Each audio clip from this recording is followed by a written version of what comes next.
Foro Internacional de Análisis, el papel de las competencias filosóficas en la educación media superior, con la mesa de ética. Decíamos que este tema es probablemente el que tiene mayor reconocimiento en la sociedad como un tema urgente, necesario en la formación de los jóvenes. Sin embargo, ese acuerdo en cuanto a la urgencia no quiere decir que haya un acuerdo o siquiera una reflexión profunda sobre qué implica formar en ética a los jóvenes, cuáles son los campos emergentes, cuáles son las nuevas subjetividades, las nuevas y las viejas, los viejos enfoques en esta disciplina que tiene es una disciplina en sí misma dentro de la filosofía, y cómo las tres competencias que en el elenco de competencias filosóficas de la educación media superior, que están señaladas ahí específicamente con temas de la ética, cómo se relacionan con otras competencias que tienen otras asignaturas y que también son del campo de la ética, que también requieren una formación ética. Entonces aquí vamos a discutir, van a presentar los ponentes, todos los cuales son especialistas en su campo, cuáles serían los puntos importantes de la disciplina, cuáles son los puntos importantes para la formación de los jóvenes y cómo lograr que lo que tiene la disciplina que ofrecer se pueda hacer llegar a los jóvenes que lo necesitan en esta sociedad hoy. Tenemos primero, en el orden que están anunciados en el programa, a Jorge Linares. Jorge Linares es doctor en Filosofía por la Universidad Nacional Autónoma de México.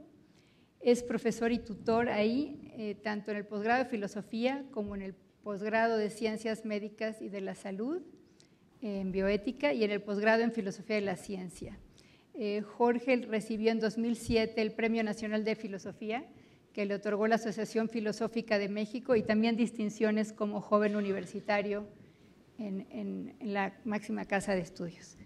La mecánica que habíamos acordado es que va a haber una presentación del punto de vista de la propuesta de cada uno de los ponentes y que luego haremos un diálogo entre ellos y con el público. Por favor, doctor Linares. Buenas tardes. El tema de la ética es de suma importancia y parece haber un cierto consenso social en su necesidad. El gran problema que tenemos, y no solamente en México obviamente, es cómo enseñar ética o cómo enseñar los contenidos de ética en el nivel de la enseñanza media superior. Aún incluso en el nivel de licenciatura eso ya se ve complicado, ¿no? Por dos cosas. Uno, por el carácter fundamentalmente práctico de la reflexión ética. Esa es la parte de la filosofía que está abocada a analizar y a resolver los problemas prácticos. Decía Aristóteles en su Ética que no discutimos y pensamos sobre el bien simplemente para saber, sino para actuar mejor, para actuar bien. Y ahí la vocación fundamentalmente práctica de la ética. Y segundo, porque por un lado tenemos la responsabilidad, los que estudiamos filosofía, pero también toda, digamos, el sector educativo, de transmitir una cultura, un saber filosófico que, al menos en la tradición occidental, data de miles de años, de aquilatarlo, de preservarlo y de transmitirlo a los jóvenes, al menos el interés por adentrarse en esa cultura filosófica, y segundo, el hacer que esa reflexión filosófica y esa cultura pueda desembocar en resultados prácticos, en capacidad de reflexión, en capacidad de análisis y de una conducta mucho más equilibrada y apropiada. Un colega mío, Ramón Queraltó, un profesor de Sevilla, ha escrito hace poco un libro en el que plantea que tenemos un gran problema en la ética de cómo acercar a la sociedad contemporánea el discurso de la ética cuando parece un poco desfasado, cuando hay unos imperativos pragmáticos muy fuertes, y él decía que los individuos contemporáneos se preguntan un poco, ¿y la ética para qué me sirve?, ¿no? Si toda las preguntas pragmáticas van dirigidas en ¿para qué nos sirve? Me imagino que más de alguno habrá pensado que ¿para qué sirve la ética en los programas de bachillerato? Así como ¿para qué sirve la filosofía en los programas de bachillerato? Pues sí sirve. Y la respuesta tiene que ser inteligente, creativa, y no creo que se pueda llegar a una solución rápida si no podemos reflexionar conjuntamente y recuperar la experiencia social. Bueno, en cuanto a los temas que creo que deben abordarse y que son fundamentales tanto para la formación de los jóvenes bachilleres como para el ciudadano común y corriente, digamos. Y aquí el enfoque, un poco como se hizo también todos estos programas de educación para la ciudadanía que se hicieron en España, por ejemplo, la idea, ese enfoque me parecía adecuado. La idea es formar ciudadanos, ¿no? Es decir, qué tipo de cultura ética debe tener un ciudadano de nuestro tiempo y un joven que está empezando a formarse y a elegir ya por sí mismo los caminos, los derroteros de su vida. Y bueno, hay una serie de temas que ya estaban previstos, al menos en los programas de bachilleres, que es el que yo conozco con cierto detalle, que creo que deben mantenerse y preservarse, y profundizar en la manera de aproximarlos, y en los contenidos y en los textos que se requieran leer.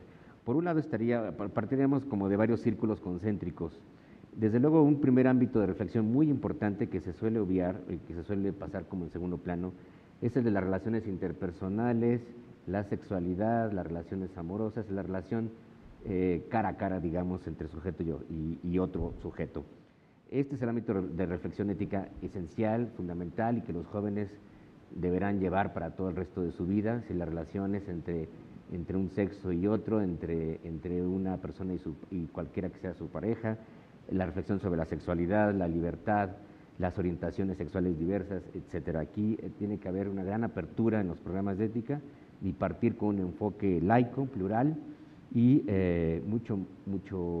muy atrevido, me atrevería a decir, ¿no?, para justamente llegar directamente a las preocupaciones. Hace rato se decía, ¿cuáles son las preocupaciones de los jóvenes actualmente? Pues esa es una de las principales, que tiene que ver con la sexualidad, las relaciones interpersonales, en donde están muchos de los problemas de violencia, de desigualdad, de hegemonía y de relaciones de poder.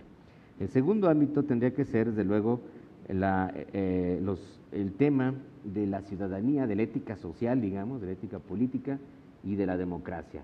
Tenemos una democracia inestable, frágil, vulnerable, y que no es una gran responsabilidad social para fortalecerla. Entonces es un tema de reflexión muy importante. Ahí tenemos que utilizar todo el arsenal de filosofía política que existe, sobre todo la contemporánea, para plantear el tema y las reflexiones de cuáles son los valores fundamentales de una sociedad democrática y qué deben preservarse. Tercero, el tema del multiculturalismo, de la diversidad cultural y social, que en México es fundamental, y de los derechos humanos, ¿no?, en plano global también.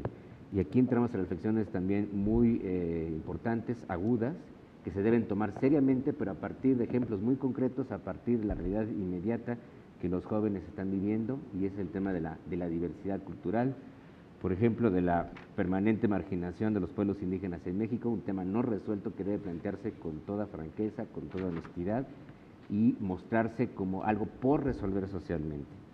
Siguiente tema tiene que ver con el desarrollo de la ciencia y la tecnología. Vivimos en sociedades tecnológicas, en sociedades del conocimiento, y los jóvenes están cada vez más cerca a partir de las tecnologías de la información, la comunicación, a partir del cúmulo de dispositivos tecnológicos con los que se enfrentan. Una reflexión también crítica, seria, de la ciencia y la tecnología, que por un lado desmitifique la visión acrítica que se da en otras disciplinas científicas y que siguen teniendo los científicos en las formaciones disciplinarias tradicionales, y que también se analicen los beneficios y los riesgos de los desarrollos tecnológicos. Un ciudadano actual, activo, no puede estar al margen de ello, y requiere la capacidad, las competencias de buscar el conocimiento científico, de criticarlo, de apropiárselo y de poder debatir públicamente sobre los beneficios, los riesgos y las políticas que orientan el desarrollo científico y tecnológico.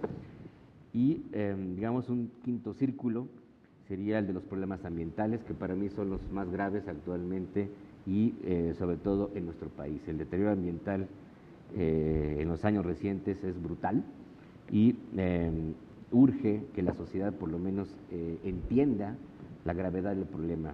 Mucha gente no lo ve, Y no es por falta de ganas o simplemente ignorancia, sino porque no hay una adecuada ponderación de lo que estamos perdiendo. Y entonces una reflexión ambiental desde el punto de vista de la ética ambiental, de la ecología, de las ciencias de la vida, es fundamental como tema de análisis en los programas de bachillerato para que los estudiantes entren al problema, son sensibles, lo viven todos los días, sobre todo en cada una de sus comunidades vivirá una serie de problemas ambientales, deterioro ambiental, contaminación, en fin, y que se replantee una pregunta filosófica muy profunda, en realidad, que todo el mundo se la puede hacer, que es el de nuestra relación con el resto de la naturaleza y de los demás seres vivos. Urge cuestionar el fundamento, digamos, de esa idea antropocéntrica que ha predominado en las sociedades occidentales, en lo que va del siglo XX y XXI sobre todo, pero en realidad en toda la modernidad, y que está en el fondo, muchos pensamos, de los problemas tecnológicos y ambientales que hoy sufrimos, de una crisis ecosocial que es de dimensiones realmente planetarias y que debería tenernos muy preocupados. Pues esos son los 5 ámbitos que, ¿cómo voy de tiempo? Que creo que deben plantearse como ámbitos de reflexión, de problemas, mediante muchas formas didácticas, desde lo más cercano, películas, textos periodísticos, los debates abiertos entre los alumnos, pero desde luego también hay que acercarlos a la lectura de textos clásicos, fragmentos de textos clásicos que los estudiantes pueden hacer, a escribir también ideas, a debatir. Ok. Y desde luego, un tema muy importante y pendiente, que eso yo lo pude verificar, es que necesitamos formar a los profesores, no solo porque no tengamos suficientes filósofos en el país, sino porque aún los propios filósofos o los estudiantes que salen de las carreras de filosofía necesitan todo un entrenamiento, digamos, para poder comunicar de manera clara y práctica todos estos problemas. No es fácil la traducción entre la teoría, digamos, más dura, más abstracta, y llevarlo al plano de la reflexión práctica. O sea, la ética tiene un gran desafío por delante. Así es que yo creo que, aún aunque pudiéramos tener los mejores programas del mundo, el gran problema que tenemos es la formación de los profesores. Primero tenemos que formar profesores, o al mismo tiempo, porque no tenemos tampoco toda la vida como para pensar cuándo vamos a tener los profesores idóneos, ¿no? Y en muchos casos, ya se hacía la pregunta hace rato, pues no serán gente que estudió filosofía, al menos que hayan estudiado otras ciencias sociales, que puedan ser formados en un programa intensivo para que entren en la reflexión de estos temas y puedan transmitir realmente una capacidad de reflexión práctica sobre los problemas más acuciantes de nuestra realidad actual, ¿no? Por otro lado, no está de más, bueno, todo el tema de las competencias, bueno, este lenguaje que se ha puesto de moda actualmente, yo tengo mis serias dudas con respecto a cómo se traducen las competencias en filosofía y más en ética, ¿no? No es lo mismo aprender a resolver una ecuación o armar técnicamente algún artefacto que resolver un problema ético, digamos, ¿no? Y si bien las competencias o las habilidades filosóficas son un proceso largo de desarrollo de habilidades de razonamiento, pero también implican sensibilidad, capacidad para leer los textos, es un aprendizaje y apreciación de una cultura, es mucho más básico y mucho más general que un saber técnico. No se puede tecnificar en un saber hacer algo, ¿no?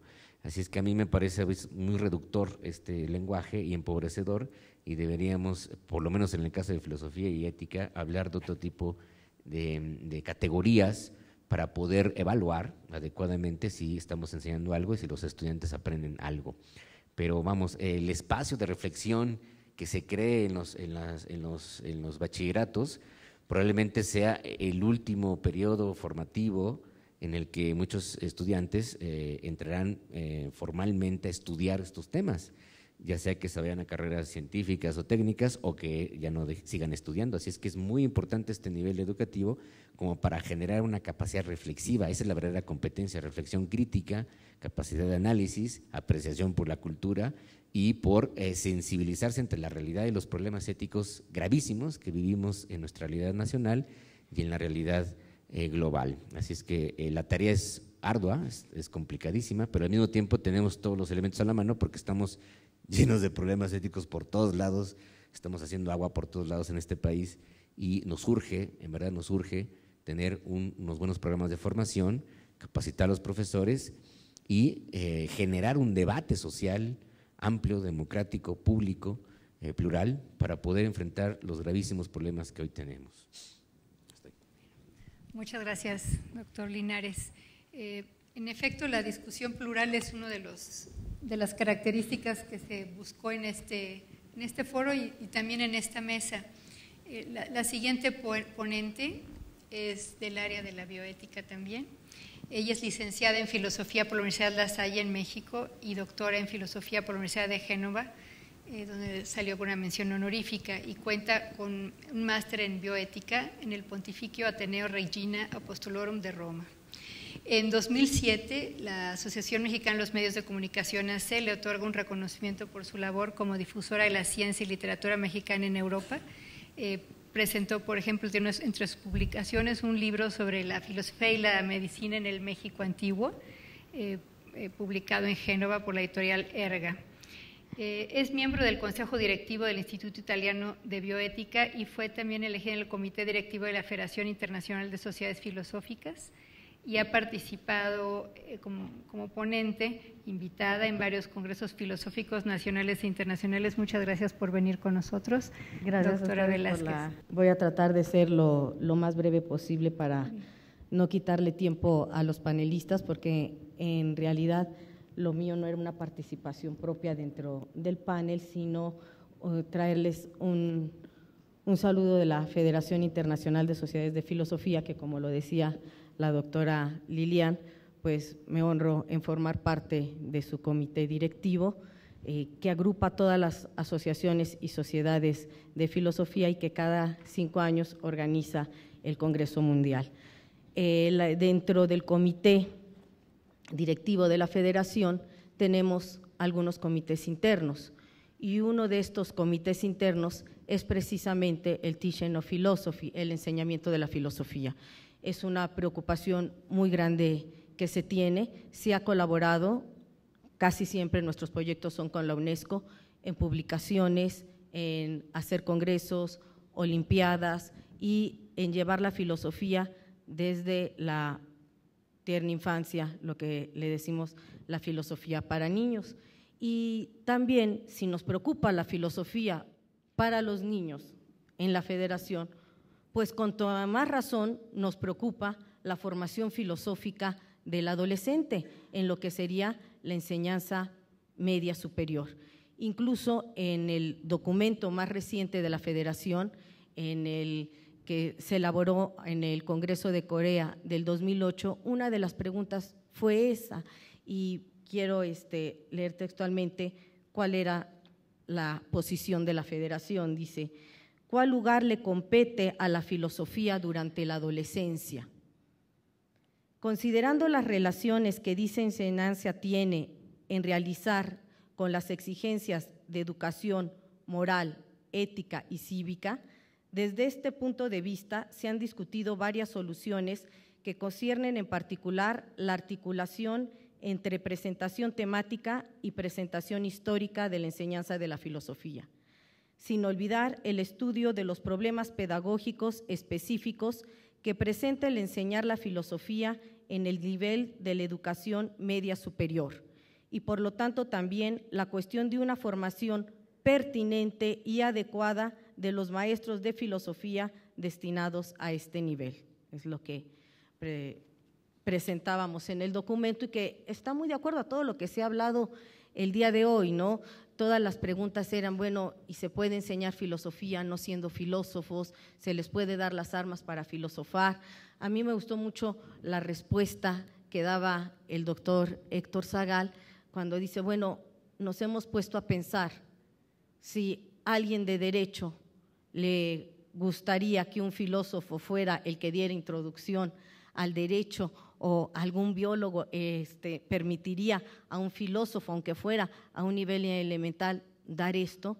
Pues no, estamos conscientes del problema que existe en las vocaciones filosóficas, pero si nosotros mismos no las fomentamos, pues esto es como un círculo vicioso. Si en cambio las fomentamos, si les decimos que ellos van a ser, en realidad los maestros, los enseñantes de filosofía, los estamos también incitando a estudiar filosofía, a que no se nos queden nuestras facultades sin este tipo de estudiantes.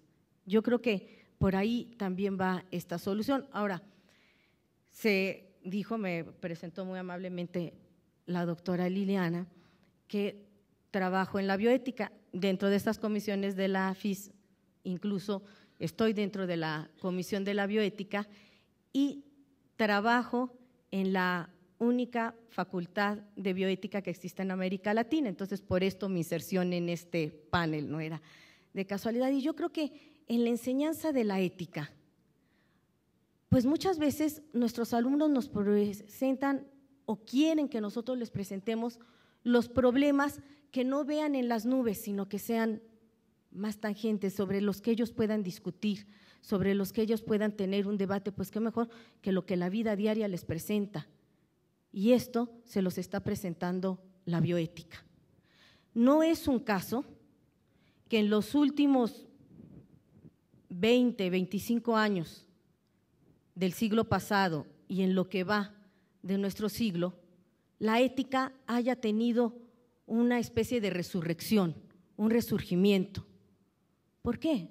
Por los problemas de tipo bioético que se nos están presentando y que antes no existían, como puede ser, no sé, me viene a la mente la fecundación asistida.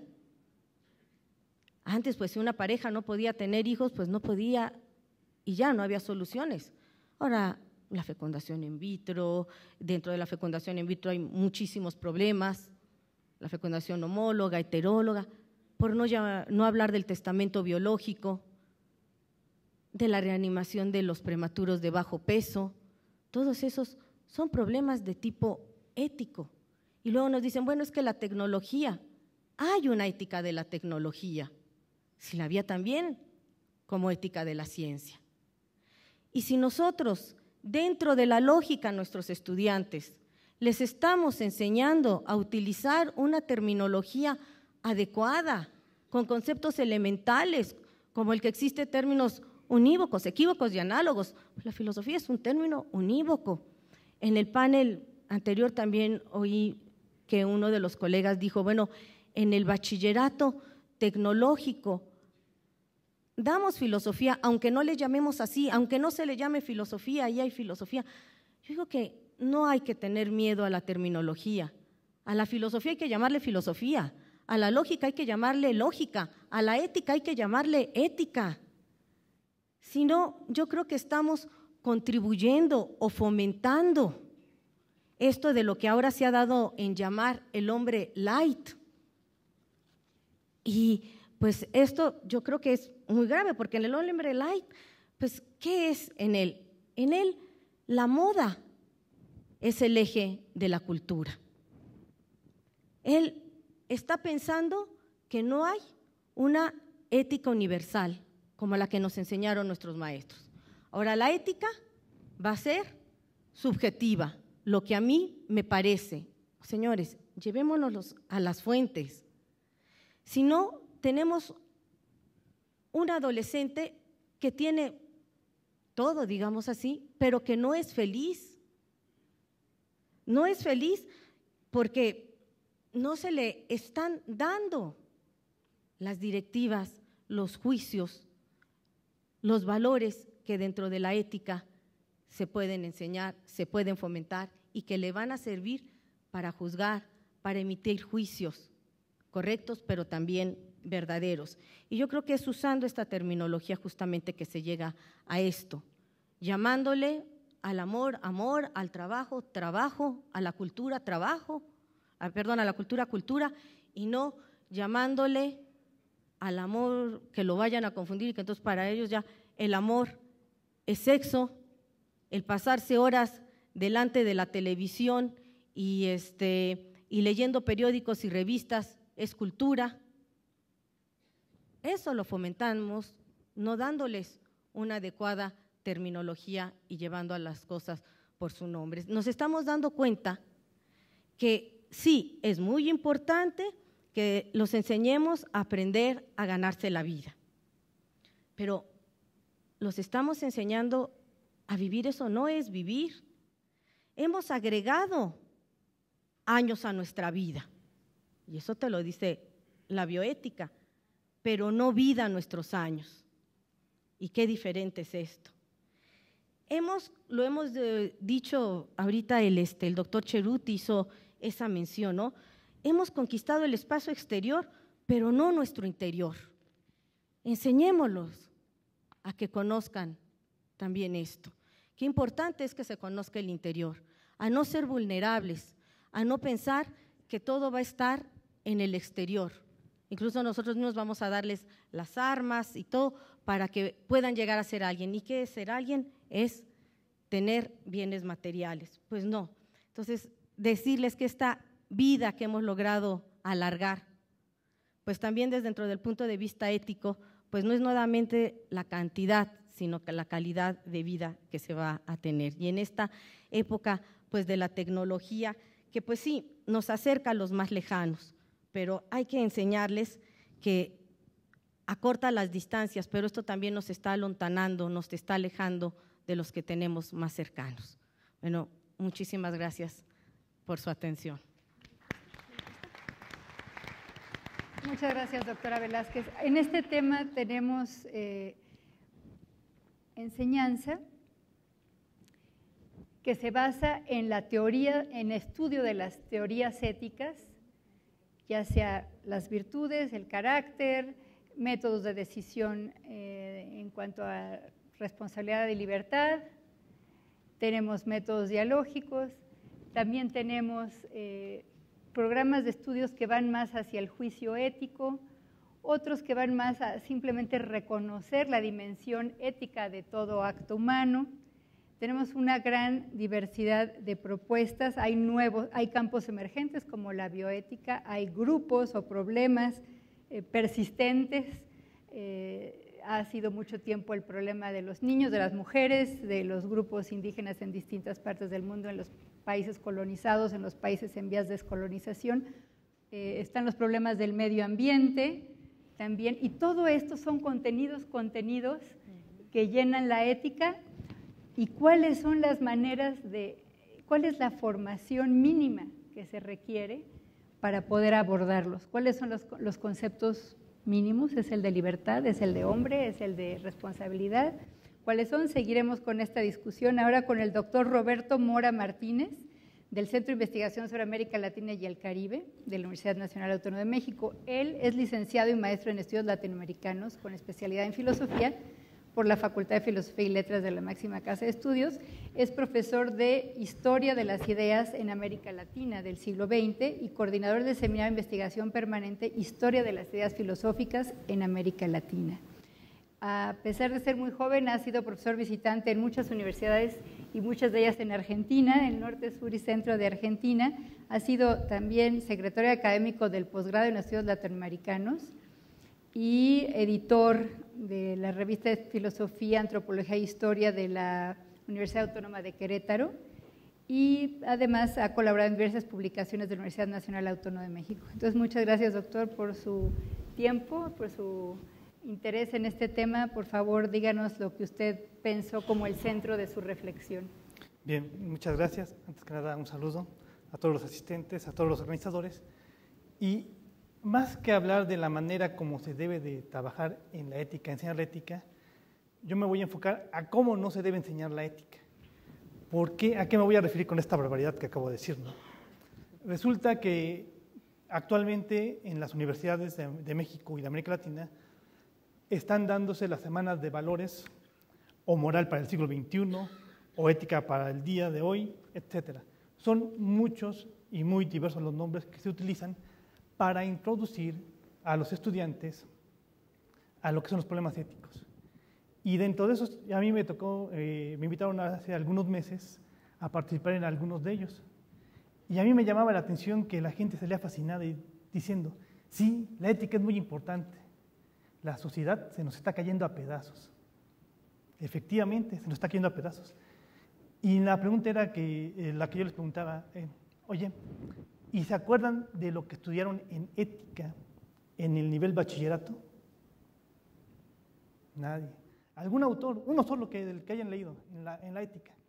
De los libros de Sánchez Vázquez o de Gutiérrez Sáenz, que son los que más se utilizan, entre otros, ¿no? Que ahorita son los que yo me acuerdo más. Nadie. ¿Qué pasaba con esos cursos de ética que los alumnos de la licenciatura y muchos del posgrado no se acordaban que habían llevado? ¿Por qué la ética no se acordaban? ¿Por qué la ética no era importante? Y frente a estas preguntas que les formulaba, se me ocurría seguir de una u otra manera profundizando. ¿Cómo era la enseñanza que les daban? Pues efectivamente, estaban los textos, leían los escritos y empezaban a reflexionar a partir de los escritos. Es decir, de lo que decía Hume, de lo que decía Kant, etcétera, etcétera, etcétera. Motivo por el cual uno no se podía acordar.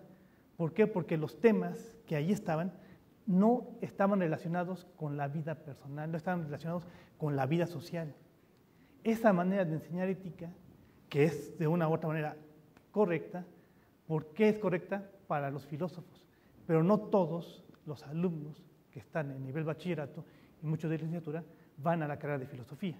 Entonces hay que adoptar otras estrategias para la enseñanza de la ética. Es decir, no se puede enseñar la ética de manera universalista como hasta hace algunos años se estaba llevando a cabo. ¿Por qué les digo como hasta hace algunos años? Porque afortunadamente también algunos profesores han evolucionado y se han dado cuenta de que ese no es el procedimiento, de que es necesario ir cambiando la manera de enseñar y de introducir a los jóvenes a los problemas éticos. Y entonces, ¿cuáles son los problemas éticos que más les interesan a los jóvenes? Y que ya viene siendo la manera un tanto adecuada para interesarlos. En primer lugar, son los problemas que no se han resuelto, que el ser humano no ha resuelto y que no resolverá, como son los problemas de reproducción de la vida, los problemas del cuerpo, el problema del comer, el tener una casa, el vestirse, el reproducirse, la desigualdad económica, porque actualmente los jóvenes, sobre todo en el nivel medio de bachillerato, si no llevan la ropa con marca, entonces no forman parte de un núcleo social. Entonces, ¿qué es lo que han adoptado un gran número de jóvenes? Irse a algunos centros, antes era Tepito, ahora ya no sé cuáles sean, ahora ya es cualquier centro que uno se pueda encontrar ahí en la calle, comprarse las marcas de ropa, las etiquetas, y pegárselas a la ropa, para así demostrar que están formando parte de un núcleo económico fuerte, y que es uno de los mayores problemas que se puede tener, o que se puede enfrentar en ética, el ser sobre el tener. Ese tipo de aspectos son los que más les preocupan. Si lo que se señala sobre la verdad, o sobre lo bueno, o sobre la bondad del ser humano, son temas fundamentales, es cierto que la estrategia no puede ser ir directamente a la definición de verdad, ni a la definición de bueno, ni a la definición de bondad. ¿Por qué? Porque esta va a cambiar de un autor a otro y ya no son temas actuales de debate en la ética. Si bien ciertos siguen en el fondo del debate, ya no son los temas que están de una u otra manera importando, ni siquiera para los que están profesionales de la ética. El tema es que de una u otra manera, cuando a un joven se le está acercando a los problemas reales de la vida que le toca en torno, es cuando se empieza a interesar. Los problemas de corrupción en México son muy graves y a todos los jóvenes les interesa. ¿Por qué? Porque saben que esa corrupción los está afectando, pero no saben, o no sabemos, no sé, yo me incluyo en los que no sabemos, cómo enfrentarla, qué hacer frente a la corrupción. ¿Que hay que ser bueno? Pues sí, evidentemente, pero el ser bueno frente a la corrupción no resuelve nada. El dejar que los jóvenes empiecen a reflexionar, a mí se me hace lo importante. Con base, ahora sí, en los textos.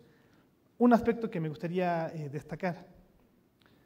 ¿Por qué a la gran parte o a grandes sectores de la juventud les atrae y les interesa la vida de los narcotraficantes? Esta parte de la seducción que se señalaba con respecto a la vida bella, a la vida glamorosa, al sentirse poderosos. Y no es una broma, en las películas, que incluso se pueden ver en la televisión, se presenta a la vida de los narcotraficantes como una vida de mucho lujo, cuando es realmente una vida trágica y una vida donde ponen la vida cada rato, se están muriendo, se están matando entre ellos. Sin embargo, sigue siendo atractiva para los jóvenes.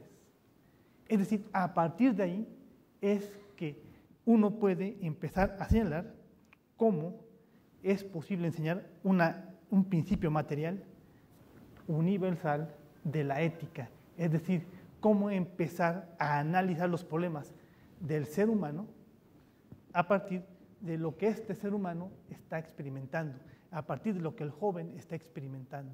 Y es entonces cuando uno puede, como profesor, ya apegarse y encontrarle la riqueza a los textos de los diversos pensadores. Pero no solamente a Hume, Kant, Hegel y los demás universales, sino a los escritos de los propios profesores de México y de América Latina que han estado pensando sobre el tema y sobre el problema.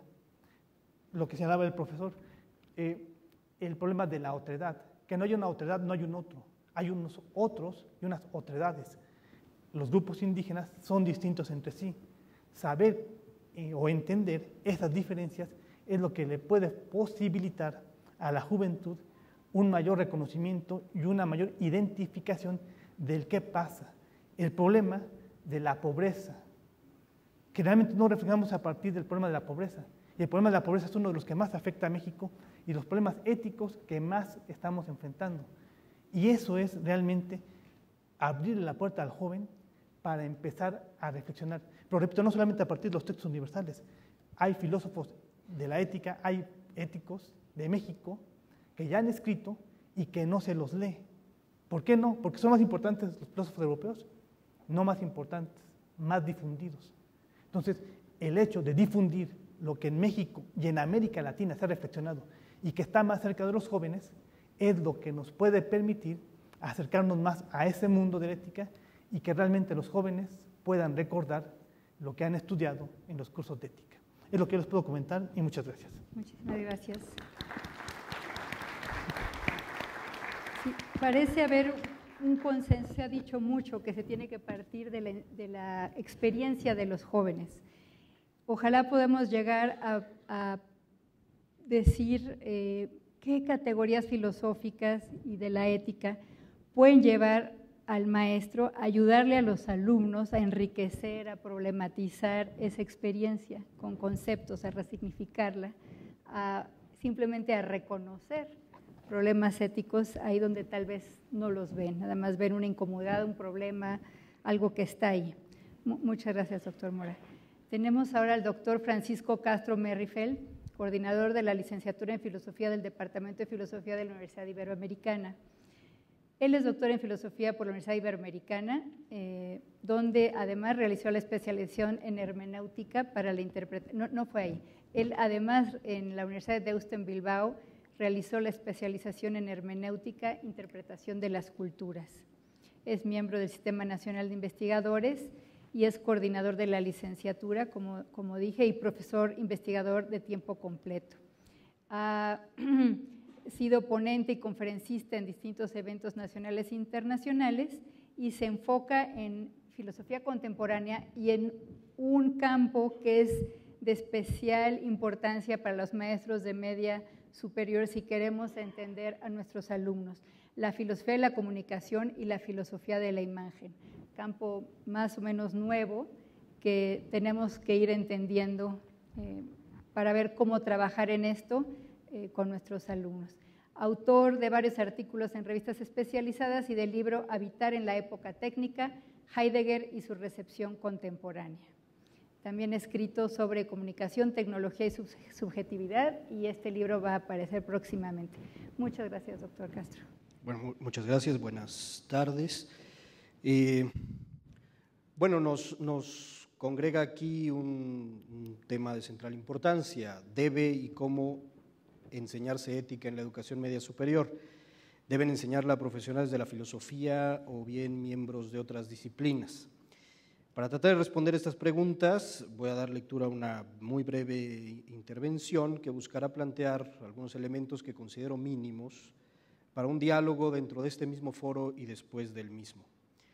Esta plática, esta breve intervención estará dividida en 4 partes. En la primera trataré de sostener que la filosofía no es un tema de educación, sino que la filosofía en sí misma es educación, y sostendré que proporciona una herramienta excepcional para quien esté interesado en defender la pedagogía propia de la ética en el bachillerato.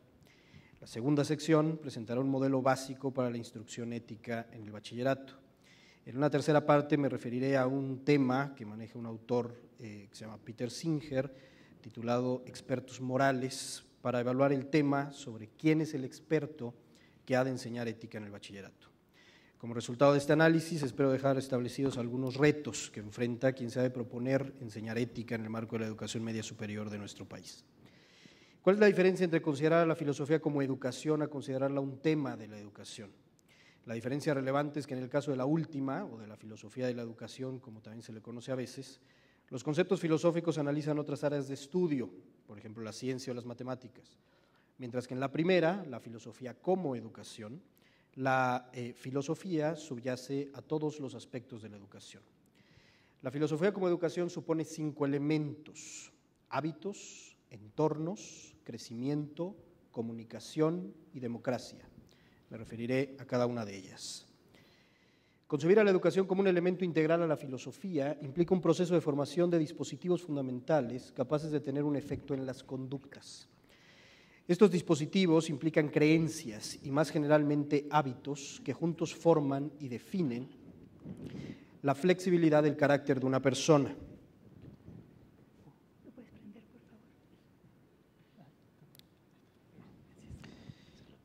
Un hábito es un modo de acción y no un acto en sí mismo. En otras palabras, un hábito es un modo de conducta más que la conducta misma. La filosofía como educación supone la adquisición crítica de hábitos de conducta controlados por los valores ideales que alimentan el crecimiento humano. Los valores dirigen las decisiones y las acciones cuando existen hábitos que entorpecen la buena conducta. La prueba definitiva para el valor de un hábito consiste en preguntarnos si acaso responde directamente al cuestionamiento que se le plantea, con modos que doten la experiencia de significado, generen nuevas conexiones, creen herramientas auxiliares para futuros cuestionamientos y desarrollen las habilidades auténticas de aquel que cuestiona. No debe sorprendernos que a la prueba del valor de un hábito sea idéntica a la prueba del valor de la educación.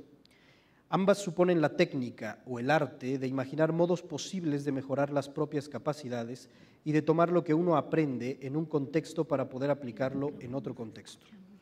Lo que el estudiante ha aprendido por la vía del conocimiento, de los hábitos y de las habilidades propias de una situación, se vuelve un instrumento para comprender. Que mejor sin micrófono. Bueno. Otra vez. No debe sorprendernos que la prueba de valor de un hábito sea idéntica a la prueba del valor de la educación. Ambas suponen la técnica o el arte de imaginar modos posibles de mejorar las propias capacidades y de tomar lo que uno aprende en un contexto para poder aplicarlo en otro contexto. Lo que el estudiante ha aprendido por la vía del conocimiento, de los hábitos y de las habilidades propias de una situación se vuelve un instrumento para comprender y lidiar efectivamente con las situaciones subsecuentes. Por lo que respecta a la educación, crear un entorno que propicie el aprendizaje es una de las tareas principales que corresponden al educador. Los educadores diseñan entornos que propician o no el aprendizaje. Cuando la información se presenta mecánicamente por parte del maestro y se espera que los estudiantes la reciban y repitan pasivamente, el entorno mina los propósitos del aprendizaje y del crecimiento. Como bien sabemos, poseer muchos conocimientos sobre un tema no es una condición suficiente para ser un educador efectivo. Más bien, una buena pedagogía integra los contenidos con métodos innovadores de enseñanza dentro de un entorno que conduce a ambos objetivos, a la vez que disciplina los impulsos naturales del estudiante.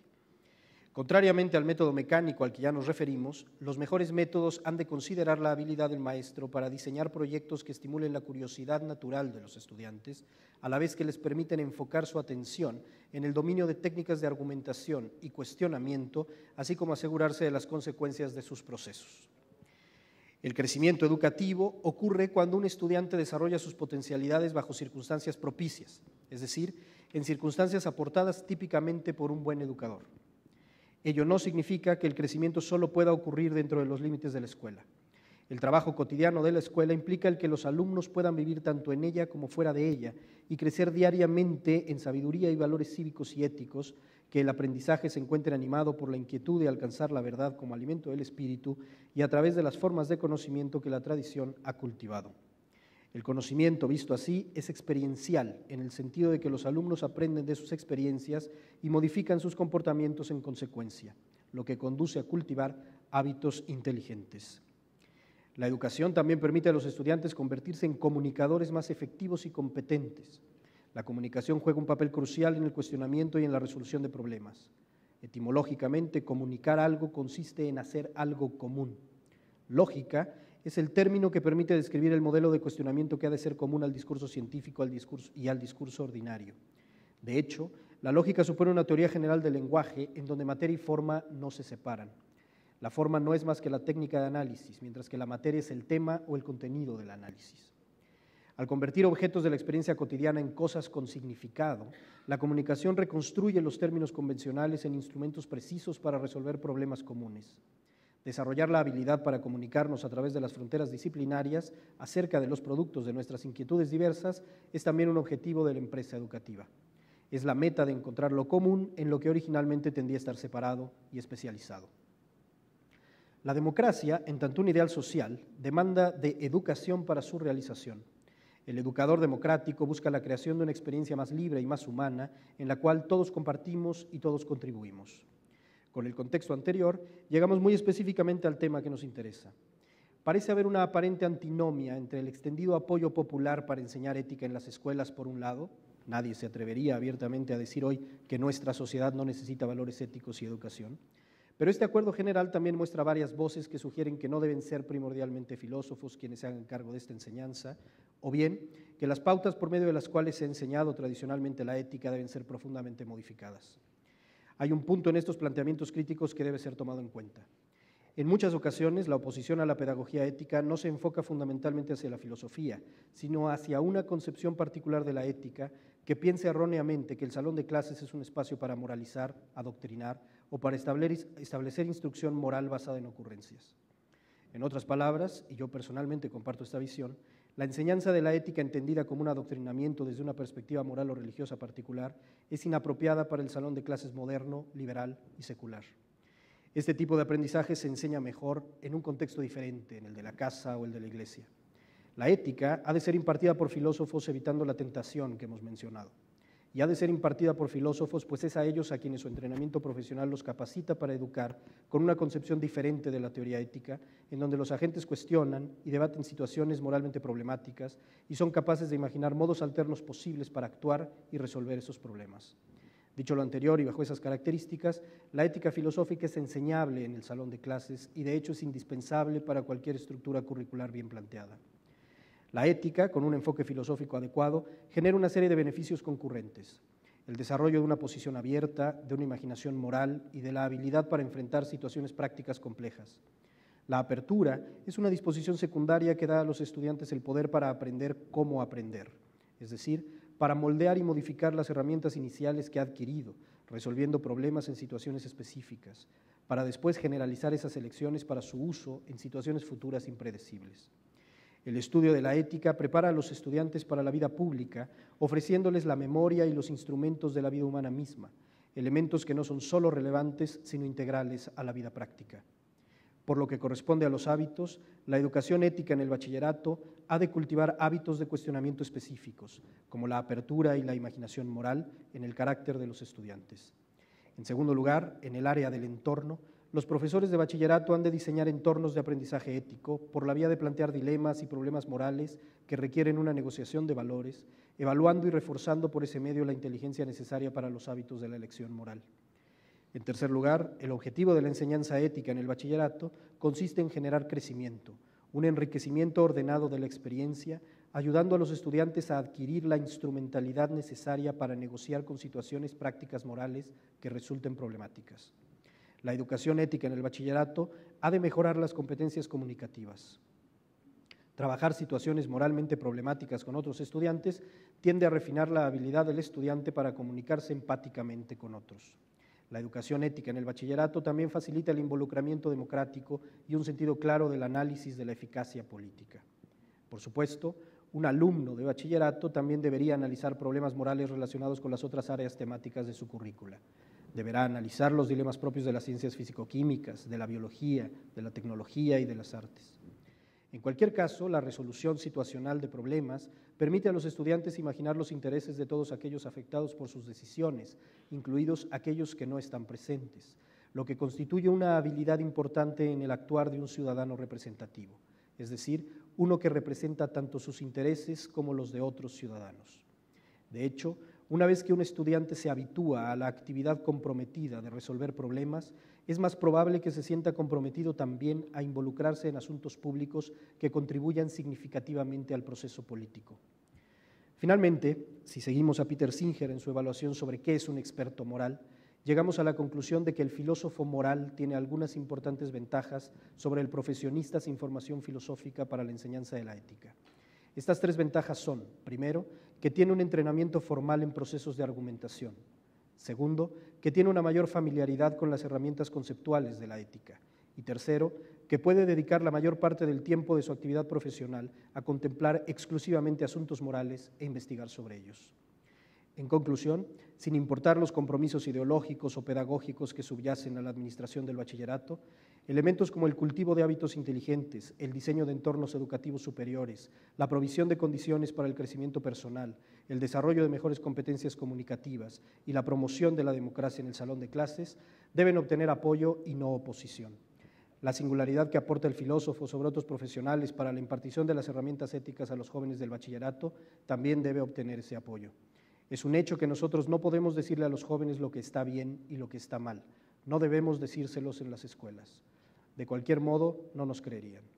Lo que sí podemos hacer es preguntarles qué piensan sobre lo que significa ser civilizado y permitirles hablarlo abiertamente con nosotros y entre ellos. La ética con un valor filosófico no es mucho más que eso. Gracias.